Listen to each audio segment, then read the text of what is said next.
Return दाखिल करने वालों के लिए फॉर्म 26AS एक महत्वपूर्ण दस्तावेज है। यह किसी भी टैक्स पेयर्स का सालाना टैक्स स्टेटमेंट होता है। इसमें टैक्स पेयर्स द्वारा सरकार को चुकाए गए कर की जानकारी होती है। टैक्स पेयर्स अपने पैन नंबर की मदद से इसे इनकम टैक्स विभाग की वेबसाइट से डाउनलोड कर सकते हैं, निकाल सकते हैं। टैक्स पेयर्स को हुई कमाई पर किसी व्यक्ति या संस्था ने TDS या TCS काटा है तो उसकी जानकारी भी टैक्स पेयर्स के इस फॉर्म में मिल जाती है।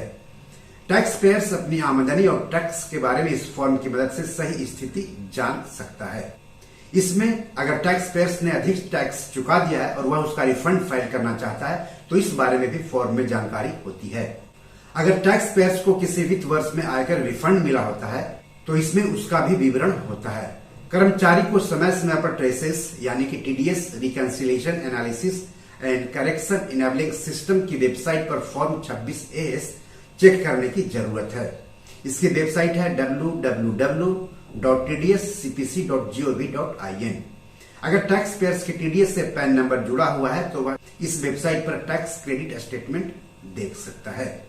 अगर टैक्स पेयर्स कोई अचल संपत्ति बेच रहा है तो यह खरीदार की जिम्मेदारी है कि वह जमीन या घर की कीमत का एक हिस्सा टैक्स के रूप में काटे और उसे सरकार के पास जमा कराए। आपको इसके बदले वह एक रसीद देता है। यह विवरण भी टैक्स पेयर्स के फॉर्म 26AS में होता है। कैश डिपॉजिट, नकदी निकासी, चल अचल संपत्ति बिक्री, क्रेडिट कार्ड पेमेंट, शेयरों की खरीद, म्यूचुअल फंड्स, शेयर बायबैक, सामानों और सेवाओं के लिए कैश पेमेंट आदि की जानकारी, बैंक, म्यूचुअल फंड्स, बॉन्ड्स जारी करने वाली संस्थाओं, रजिस्ट्रार आदि से अधिक मूल्य के वित्तीय लेन देन की जानकारी आपको फॉर्म 26AS में मिलेगी। अब फॉर्म 26AS से फायदा क्या होता है? इससे ईमानदार टैक्स पेयर्स को फाइलिंग में आसानी होती है। रिटर्न फाइल करते समय जानकारी छिपाने वालों को ऐसा करने से रोका जा सकता है। इससे टैक्स पेयर अपने टैक्स की ठीक से गणना कर पाते हैं। इससे टैक्स प्रशासन में पारदर्शिता आती है और जवाबदेही बढ़ती है। अब AIS क्या होता है? एनुअल इंफॉर्मेशन सिस्टम यानी AIS एक व्यापक विवरण है जिसमें आपके द्वारा एक वित्तीय वर्ष के अंदर किए गए सभी वित्तीय लेन देन का विवरण होता है। AIS 2 भागों में होता है। इसके पहले भाग में सामान्य जानकारी होती है जैसे आधार नंबर, पैन, करदाता का नाम, जन्मतिथि आदि, जबकि दूसरे भाग में आपके आय, निवेश और टैक्स से जुड़ी सारी जानकारी होती है।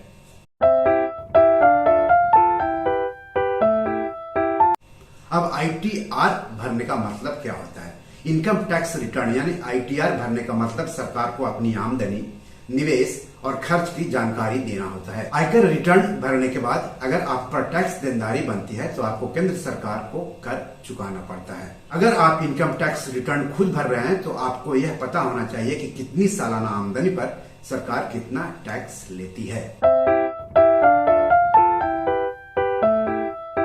IT रिटर्न फाइल करने के फायदे। अगर आपने सरकार को अधिक टैक्स चुका दिया है तो आप ITR फाइल कर उसे रिफंड के रूप में वापस ले सकते हैं। बैंक से आसानी से लोन मिल जाता है। विदेश जाने के लिए वीजा लेने में मददगार साबित होता है ITR भरा हुआ फॉर्म।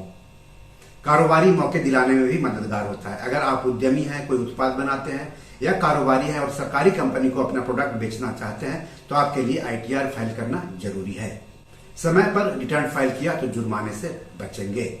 तो बी और मनी मैनेजर में आज इतना ही। धन्यवाद, नमस्कार।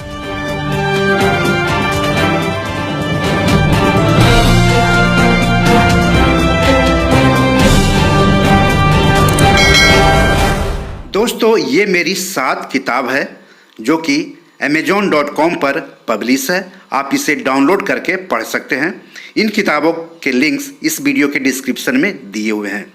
इन 7 किताबों में से 5 किताब मनी मैनेजमेंट पर है, यानी पैसा निवेश करके अधिक पैसा कैसे कमाएं पर आधारित है।